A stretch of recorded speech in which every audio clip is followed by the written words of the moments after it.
जय हिंद साथियों। अभी के क्लास में हम लोग देखने वाले हैं रेलवे एग्जाम 2024 के लिए साइंस का टेस्ट सीरीज नंबर 2। साथियों, साइंस का टेस्ट सीरीज नंबर 2 हम लोग इसलिए देख रहे हैं क्योंकि कल हम लोगों ने टेस्ट सीरीज नंबर 1 को टोटल कंप्लीट कर लिया है। और इसमें बता दें साथियों, इसमें हम आप लोग को प्रीवियस ईयर का कोई भी क्वेश्चन ऐड नहीं किए हैं, क्योंकि प्रीवियस ईयर का तो हम आप लोग को रोजाना प्रैक्टिस सेट कराते हैं। और जो भी कैंडिडेट चैनल पर नए हैं उनसे हम उनसे बतलाएंगे कि इसी वीडियो को डिस्क्रिप्शन में आप लोग के लिए एक लिंक प्रोवाइड करा दिया है, जिसमें आप लोग को रोजाना जो है प्रीवियस ईयर का क्लासेस वॉच कराया जाता है। तो आप लोग जाकर के सभी क्लास को वॉच करिएगा, क्योंकि प्रीवियस ईयर का साथियों लगभग आप लोग का 42 क्लास जो है ये हो चुका है। ठीक है, तो अभी हम आप लोग के लिए एक नया क्लास ऐड किया है, इसमें टेस्ट सीरीज। इसमें सिर्फ आप लोग को जो है वन लाइनर आप लोग का सिंपली जो है जवाब देना होगा, यानी कि क्वेश्चन बोलेंगे, 4 ऑप्शन है, आप लोग अपना जो है जवाब फटाक से नोट कर लीजिएगा। इसमें कोई भी डिस्कशन नहीं चलने वाला है, सिर्फ आप लोग का ये टेस्ट के दौर पर ये क्लास चलने वाला है। ठीक है, और ये क्लास सिर्फ और सिर्फ सैटरडे एंड फिर संडे को चलेगा। सैटरडे और फिर संडे को 2 दिन आप लोग का ये हफ्ता में क्लास चलेगा साथियों, इसको ध्यान रखिएगा। तो जो भी कैंडिडेट चैनल पर नए हैं उनसे आग्रह करेंगे चैनल को भी सब्सक्राइब कर लीजिएगा। रोजाना ऐसे जो है आप लोग प्रीवियस ईयर का क्वेश्चन को प्रैक्टिस सेट लगाने के लिए एंड इसके साथ साथ संडे और सैटरडे को जो है आप लोग को अपना टेस्ट भी दे सकते हैं। ठीक है, टेस्ट देने से आप लोग का आइडिया लग जाएगा साथियों कि आप लोग का जो है कितना सही हो पा रहा है, आप लोग का प्रिपरेशन कितना मजबूत हुआ है। तो आइए हम लोग पहला नंबर क्वेश्चन को देख लेते हैं। ये जो पहला नंबर क्वेश्चन है वो कह रहा है हमारे दो छोटे भाइयों कि अब केंद्रीय त्वरण शब्द को प्रस्तावित किया गया।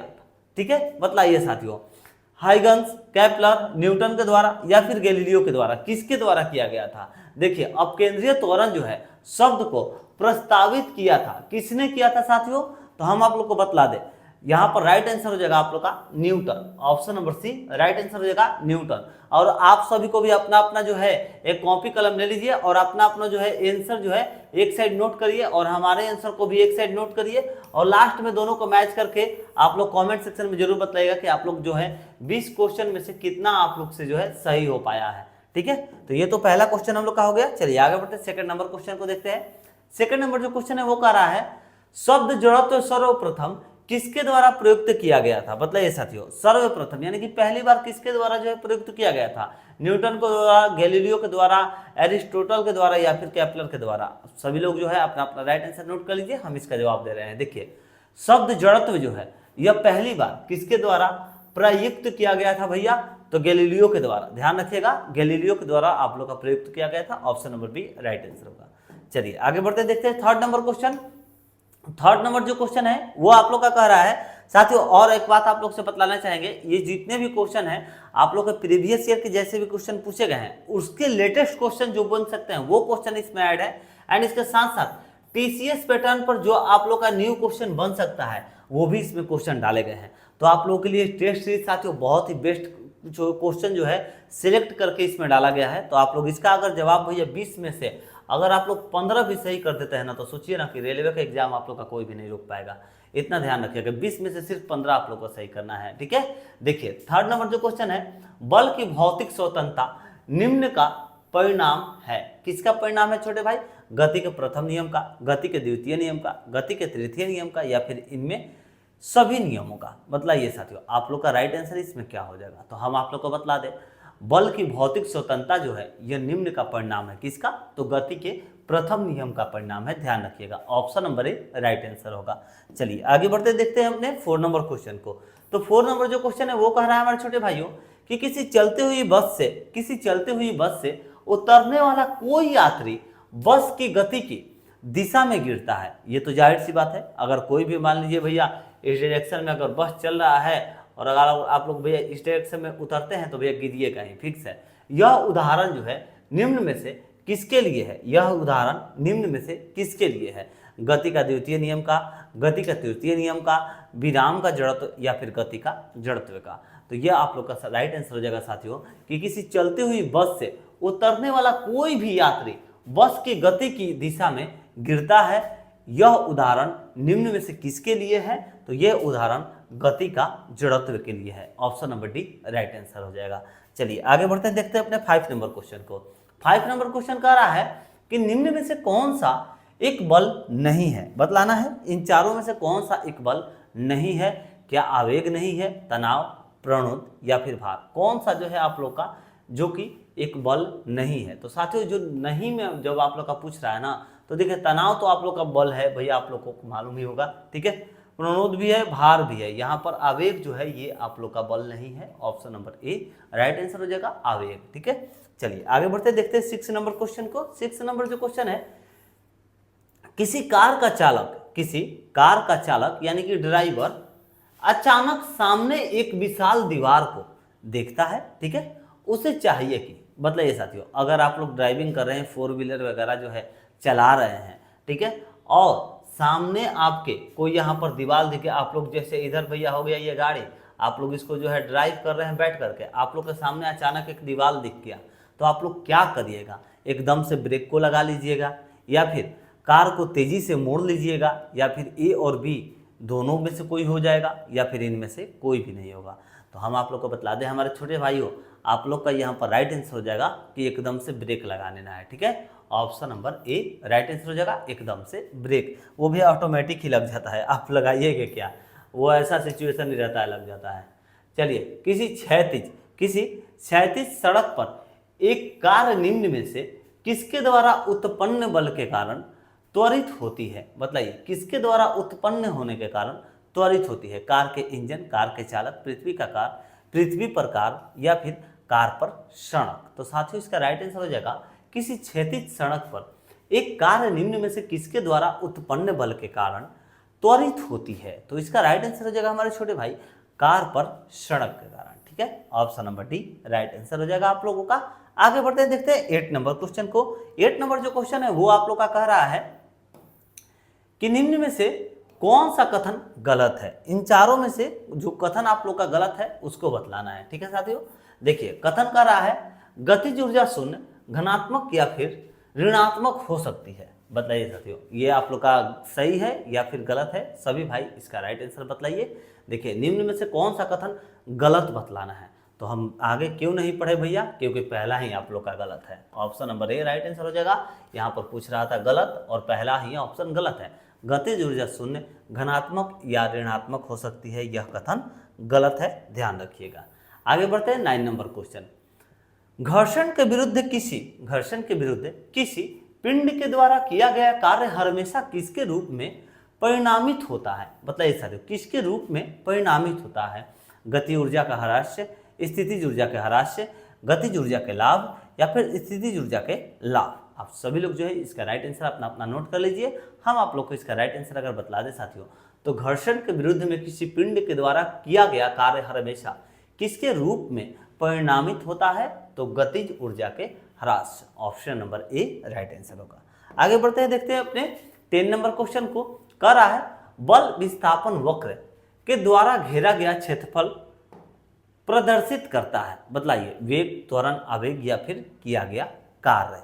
तो हम आप लोग को बतला दें छोटे भाई, बल विस्थापन, क्या भैया? बल विस्थापन वक्र के द्वारा घेरा गया क्षेत्रफल प्रदर्शित करता है। क्या करता है छोटे भाई? तो ध्यान रखिएगा, किया गया कार्य करता है। ध्यान रखें, किया गया कार्य करता है। चलिए आगे बढ़ते हैं, देखते हैं अपने 11 नंबर क्वेश्चन को। कह रहा है निम्न में कौन सा एक संरक्षी बल नहीं है? निम्न में कौन सा एक संरक्षी बल नहीं है? तो भैया संरक्षी बल कौन सा आप लोग का नहीं है? क्या घर्षण बल संरक्षी बल नहीं है? तो जी हाँ भैया, यही होगा ऑप्शन नंबर ए। घर्षण बल जो होता है ये आप लोग का संरक्षी बल नहीं है। ध्यान रखिएगा, क्वेश्चन में पूछ रहा था नहीं, तो option number A right answer होगा। आगे बढ़ते हैं, देखते हैं अपने 12 नंबर क्वेश्चन को। निम्न में से कौन सा मात्रक ऊर्जा का मात्रक नहीं है? कौन सा मात्रक ऊर्जा का मात्रक नहीं है? किलोवाट घंटा, वाट, अर्घ या फिर कैलोरी।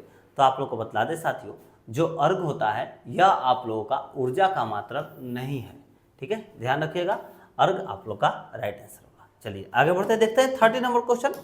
30 नंबर जो है वो कह रहा है साथियों, अच्छा इससे पहले जो भी कंटेंट चैनल पर नए हैं उनसे आग्रह करेंगे, प्लीज़ आप लोग वीडियो को जो है साथियों शेयर कर दीजिए अपने दोस्तों मित्रों के पास। एंड चैनल पर नई विजिट किए हैं तो चैनल को सब्सक्राइब करके बेल आइकन जरूर दबा दीजिएगा छोटे भाइयों। ठीक है, चलिए देख लीजिए 30 नंबर क्वेश्चन क्या कहता है। कह रहा है कि एक पिंड निर्वात में अकेले गुरुत्व के प्रभाव में स्वतंत्र रूप से गिर रही है। ठीक है, गिरने के दौरान निम्न में से कौन सी राशि सामान्य बनी रहती है? कौन सी राशि जो है वह सामान्य बनी रहती है? गतिज ऊर्जा सामान्य बनी रहती है? नहीं, ये नहीं होगा। स्थितिज ऊर्जा सामान्य बनी रहती है क्या? नहीं, ये भी नहीं होगा। कुल यांत्रिकीय ऊर्जा, हाँ ये आप लोग की सामान्य रहती है। ध्यान रखिएगा, option number C right answer होगा। आगे बढ़ते हैं, देखते हैं अपने 40 नंबर क्वेश्चन को। तो जो 40 नंबर क्वेश्चन है साथियों वो कह रहा है किन्हीं दो पिंडों के मध्य अप्रत्यास्थ संघटक के दौरान निम्न में से कौन सी राशि जो है हमेशा संरक्षित रहती है। यहाँ पर साथियों रहती है पूछ रहा है, तो ध्यान रखिएगा हमारे छोटे भाइयों, जब यहाँ पर कौन सा पूछ रहा है हमेशा संरक्षित रहती है ना, तो यहाँ पर आप लोग का राइट आंसर हो जाएगा कुल गतिज ऊर्जा, ये तो नहीं होगा, कुल यांत्रिक ऊर्जा ये भी नहीं होगा, आप लोग का कुल रेखीय संवेग होगा। ध्यान रखिएगा कुल रेखीय संवेग, option number C right answer. आगे बढ़ते हैं 15 नंबर, किसी पिंड का द्रव्यमान केंद्र बताइए क्या होगा। किसी पिंड का द्रव्यमान जो केंद्र है वो क्या होगा, हमेशा ज्यामितीय केंद्र पर स्थित होता है, नहीं ये नहीं होगा। हमेशा पिंड के अंदर स्थित होता है, नहीं। हमेशा पिंड के बराबर स्थित होता है, नहीं। पिंड के अंदर या फिर बाहर स्थित हो सकता है, हाँ ये हो जाएगा आप लोगों का। ध्यान रखिएगा किसी पिंड का द्रव्यमान केंद्र जो है, क्या पूछ रहे हैं साथियों, द्रव्यमान केंद्र, ठीक है। तो द्रव्यमान केंद्र पिंड के अंदर या फिर बाहर स्थित हो सकता है, ध्यान रखिए इससे साथियों, option number D right answer. चलिए 60 नंबर जो क्वेश्चन है वो क्या कहता है, हम लोग उसको देखते हैं। कह रहा है एक समान द्रव्यमान घनत्व की किसी घन के द्रव्यमान केंद्र की स्थिति क्या होगी, बताइए साथियों। तो इसका आप लोग का राइट आंसर जो हो जाएगा वो होगा एक फलक के केंद्र पर होगा क्या, नहीं ये नहीं होगा। एक फलक के विकर्णों के कटान बिंदु के केंद्र पर, नहीं ये भी नहीं होगा। घन के ज्यामितीय केंद्र पर, हाँ ये हो जाएगा आप लोग का, option number C right answer होगा। ध्यान रखिएगा एक सामान्य द्रव्यमान घनत्व के किसी घन के द्रव्यमान केंद्र की स्थिति क्या होगी, तो घन के ज्यामितीय केंद्र पर होगी। ध्यान रखिएगा option number C right answer. बढ़ते हैं, देखते हैं अपने 70 नंबर क्वेश्चन को। तो 70 नंबर क्वेश्चन हम लोग का कह रहा है छोटे भाइयों, यदि गुरुत्व के प्रभाव में किसी परवलयाकार मार्ग में गति करते हुए किसी विस्फोटक पदार्थ का विस्फोट हवा के मध्य होता है, तब उसके टुकड़ों का द्रव्यमान जो है यह केंद्र गति करेगा। तो बताइए दोस्त क्या हो जाएगा इसका राइट आंसर। तो इसका हम आप लोग को बतला दें, ऊर्ध्वाधर रूप से नीचे की ओर होगा क्या, नहीं ये नहीं होगा साथियों, इसे ध्यान रखिएगा। आप लोग फिर से एक बार क्वेश्चन पढ़ लीजिए, फिर से पढ़ा दे रहे हैं भैया। कह रहा है यदि गुरुत्व के प्रभाव में किसी परवलयाकार मार्ग में गति करते हुए किसी विस्फोटक पदार्थ का विस्फोट हवा के मध्य होता है, तब उसके टुकड़ों का द्रव्यमान केंद्र जो है यह गति करेगा, तो मूल परवलयाकार पथ के अनुदिश करेगा। Option number B right answer होगा, ध्यान रखें। चलिए आगे बढ़ते हैं, देखते हैं 80 नंबर क्वेश्चन को। 80 नंबर जो क्वेश्चन है, कोणीय वेग सदिश की दिशा किसके अनुदिश होती है। कोणीय वेग सदिश की दिशा जो है यह किसके अनुदिश होती है, तो आप लोग को अपना राइट आंसर बतलाना है साथियों। द्वितीय मार्ग से स्पर्श रेखा की ओर क्या, नहीं। त्रिज्या के अंदर की ओर क्या, नहीं। त्रिज्या के बाहर की ओर क्या, नहीं। घूर्णन अक्ष की ओर होगा, option number D right answer होगा। चलिए आगे बढ़ते हैं, देखते हैं अपने 90 नंबर क्वेश्चन को। जब किसी निकाय पर कार्य करने वाला बल आघूर्ण शून्य हो तो निम्न में से क्या नियत होगा। देखिए साथियों, कह रहा था कि जब किसी निकाय पर कार्य करने वाला बल आघूर्ण शून्य हो तो निम्न में से क्या नियत होगा।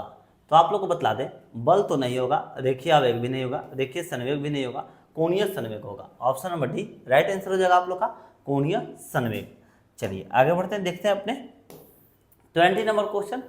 केंद्रीय बल से घूम रहे किसी कण का कोणीय संवेग किसके कारण नियत होता है, किसके कारण नियत होता है। तो आप लोग का नियत बल आघूर्ण नहीं होगा, नियत बल नहीं होगा, नियत रेखीय संवेग नहीं होगा, शून्य बल आघूर्ण, हाँ ये हो जाएगा। Option number D right answer, शून्य बल आघूर्ण होगा साथियों। देखिए केंद्रीय बल में से घूम रहे किसी कण का कोणीय संवेग किसके कारण नियत होता है, तो option number D right answer हो जाएगा साथियों। आप लोग का जितना भी सही हुआ है इन टोटल 20 क्वेश्चन में से, आप लोग प्लीज से प्लीज कमेंट करिए और कमेंट में अपना जो है राइट आंसर बताइए। भैया 10 सही हुआ है तो 10 ही बताइए, 12 हुआ है 12 बताइए, 2 सही हुआ है 2 बतलाइए, 8 सही हुआ है 8 बताइए, 20 का 20 सही हुआ है तो 20 बताइए, ठीक है। तो सभी कैंडिडेट्स अपना राइट आंसर जो है कमेंट सेक्शन में जरूर से जरूर बतला दीजिए। एंड इसके साथ साथ अगर वीडियो अच्छा लगा हो, क्लास अच्छा लगा हो, तो क्लास को शेयर करना ना भूलिएगा छोटे भाइयों। मिलते हैं नेक्स्ट वीडियो में एक नई ऐसे ही क्लास के साथ, या फिर हम आप लोगों को जॉब्स के अपडेट्स भी देते हैं। अगर आप लोग चैनल को सब्सक्राइब करते हैं तो जॉब के नए नए अपडेट्स भी हम आप लोग को प्राप्त कराते रहेंगे। मिलते हैं नेक्स्ट वीडियो में। जय हिंद, जय भारत।